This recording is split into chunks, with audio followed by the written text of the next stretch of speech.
24년도 같은 경우에는 금리와 물가에 대한 이슈가 큰데요. 그럼에도 채권에 대한 투자 관심을 키워야 된다 라고 많은 분들이 주장을 하고 있습니다. 이 과정에서 우리는 대한민국의 국채 혹은 미 국채를 투자할 수가 있죠. 물론 연금저축이나 IRP, ISA 계좌 내에서도 관련된 국채 ETF 투자가 가능합니다. 그러면 금리의 하락폭이 조금 더 높을 수 있는 미국채에 투자할 때 환율 관련해서 고려해야 할 점은 무엇인지 같이 한번 보시죠. 미국채 30년물의 금리와 그리고 실제 미국채 30년물의 ETF의 내용을 캡처한 자료입니다. 우리가 지금까지 채권에 대한 이야기를 하면서 채권은 금리와 가격이 반대로 움직인다라고 했었죠.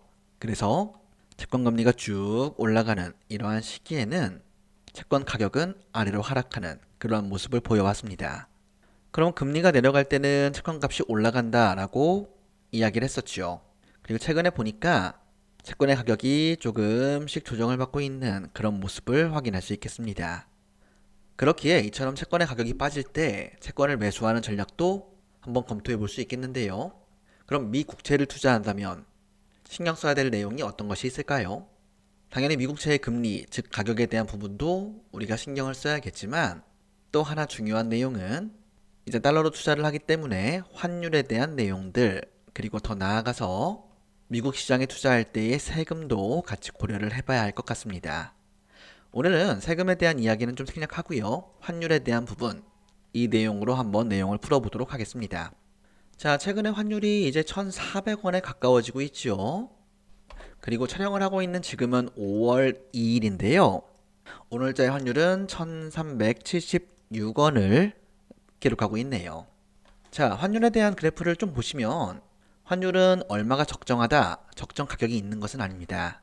하지만 우리의 경험상 과거에 대한 환율 내용을 봤을 때 보통 1,100원에서 1,200원 정도의 그림을 보여줬던 경우들이 일반적이었죠.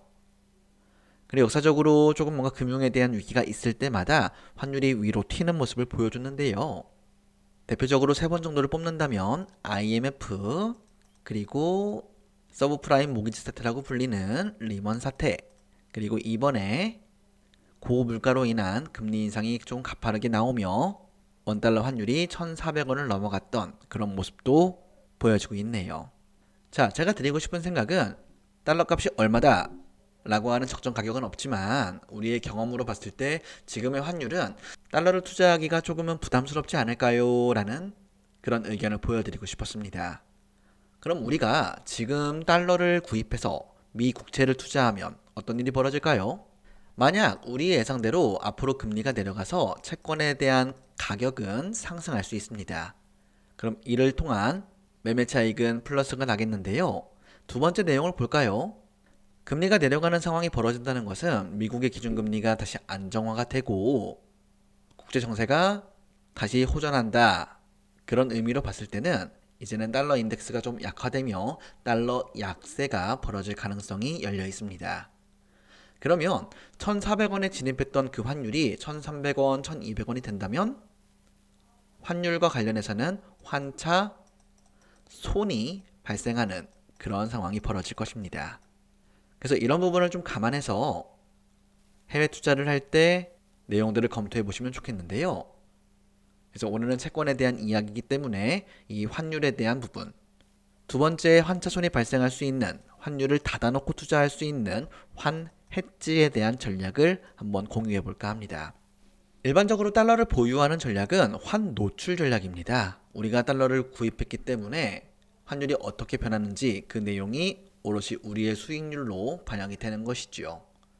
그런데 여기에서 볼 수 있는 내용은 환 해지 전략인데요. 이 내용은 환율을 닫아놓고 투자하겠다. 즉, 채권에 대한 예시를 들면 채권에 대한 수익은 내 계좌에 반영을 하겠지만 환율에 대한 변화는 반영하지 않겠다라는 그런 취지로 해석하셔도 됩니다. 그럼 이 내용이 어떻게 가능한지 그 부분에 대해서는 사실 우리가 선물 환 거래라는 개념을 공부해야 할 거예요. 하지만 우리가 그 부분까지 모두 학습을 해야 할 필요는 없다고 생각하고요. 그러면 해지가 걸려있는 투자와 해지가 없는 투자 이 두 개에 대한 차이를 한번 예시를 통해 확인해 볼까 합니다. 자, 해당 ETF는 미국의 장기채를 이제 투자하는 그러한 대표적인 ETF인데요. 위에는 환을 오픈하고 투자하는 오롯이 달러에 대한 수익을 모두 가져가는 손실도 마찬가지고요. 그리고 하단은 해지가 걸려있는 관련된 투자라고 봐주시면 되겠습니다. 자, 그러면 이 내용을 우리가 이해하기 위해서 제가 예시를 하나 준비했는데요. 이 예시를 이해하기 위해서는 우선 장기 채권에 대한 수익 구조를 먼저 이해하면 좋습니다. 관련된 영상도 제 유튜브에 업로드가 되어 있으니 헷갈리시는 분은 찾아보시면 좋겠고요. 자, 그러면 조건을 한번 보겠습니다. 투자 대상은 미국의 장기 채권 ETF, 아까 얘기했던 달러 ETF는 TLT라고 봐주시면 되겠고요. 그 내용을 방금 전에 봤던 미국 30년 국채형이라고 해석하셔도 될 것 같습니다. 그럼 만약에 해당 ETF에 투자를 할 때 우리가 환 해지를 걸고 투자하는 것과 환을 열어놓고 투자하는 이 경우에 어떻게 수익이 달라지는지를 한번 보시죠.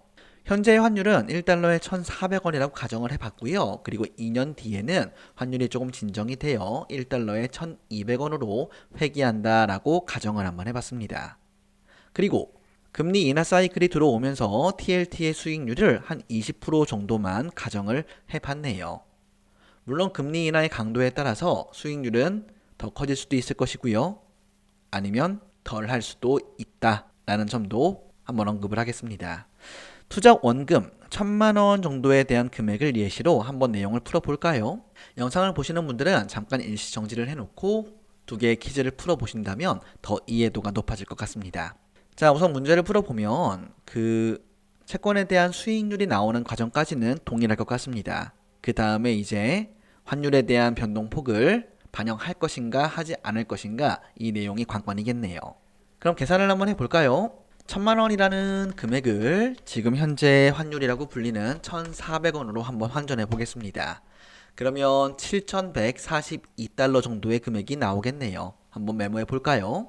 7,142달러. 뒤에는 절사를 하겠습니다.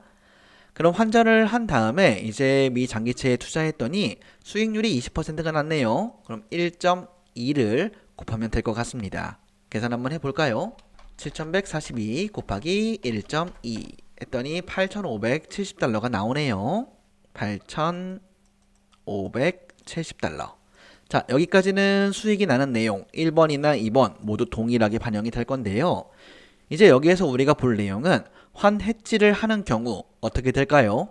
아까 언급했었죠? 환율에 대한 변동은 이제 나중에 어떻게 바뀌더라도 영향을 받지 않겠다라고 했습니다. 그럼 우리가 처음에 투자를 할 때 1달러에 1,400원에 진입을 했었죠? 그러면 나중에 다시 이제 돌아올 때도 마찬가지로 1,400원에 환전을 할 수 있게 그렇게 한다라고 기억하시면 됩니다. 그럼 8,570원 곱하기 1,400원을 한번 해볼까요? 그렇게 했더니 금액이 1,200만원 정도가 발생하네요. 네, 맞습니다. 환 해지를 하게 되면 장기채권의 수익률인 20% 그 금액이 오롯이 반영되어서 1,000만원에 20% 1,200만원이 된다라는 것을 볼 수 있습니다. 자, 그럼 반면에 환 노출을 한 경우 이럴 때는 어떻게 될까요? 달러를 보유하고 있는데 1,400원이었던 환율이 1,200원으로 내려왔네요. 그러면 달러를 보유하신 분은 환차 손이 발생하는 것입니다. 8,570달러 곱하기 이제 1,200원으로 계산을 해야겠죠? 그러면 1,028만원 정도가 되네요. 그럼 반올림을 해가지고 1,030만원이 되었다라고 한번 해보겠습니다. 결과가 느껴지시나요? 채권에 대한 수익률은 20%가 발생했음에도 환차 손이 발생하였기 때문에 순수 수익률로는 3%밖에 찍히지 않는 내용을 우리가 확인할 수 있습니다. 이 부분이 상대적으로 달러가 비쌀 때 들어가서 환차 손이 발생했을 때 나올 수 있는 수익률에 대한 내용이다 라고 봐주시면 좋겠네요. 물론 저마다 생각은 다를 수 있습니다. 환율이 지금보다 더 올라간다 라고 하시는 분들도 있는데요. 그런 경우는 이제 미국이 금리를 더 세게 올리거나 아니면 대한민국에 경제 충격이 와서 우리나라의 자본이 해외로 더 많이 빠져나간다면 환율은 더 올라갈 수도 있습니다. 하지만 방금 언급했던 그러한 상황들이 아닌 다시금 미국의 금리가 내려오면서 물가도 진정되고 글로벌 정세가 진정된다면 달러화는 약세를 조금 더 보일 수 있는 그런 상황이 벌어질 수 있다라는 점을 감안하시면서 미 채권 투자를 염두에 두시면 좋겠네요. 오늘은 제가 채권에 대한 투자로 이야기를 했지만 사실 미국의 투자는 주식형에 대한 개념도 같은 맥락입니다. 참고로 저는 달러를 항상 보유해야 한다라고 이야기를 드리고 있는데요. 그 보유에 대한 시점이 언제인가 이 부분을 고민해 볼 수 있는 그러한 시간이었다라고 봐주시면 좋겠네요. 감사합니다.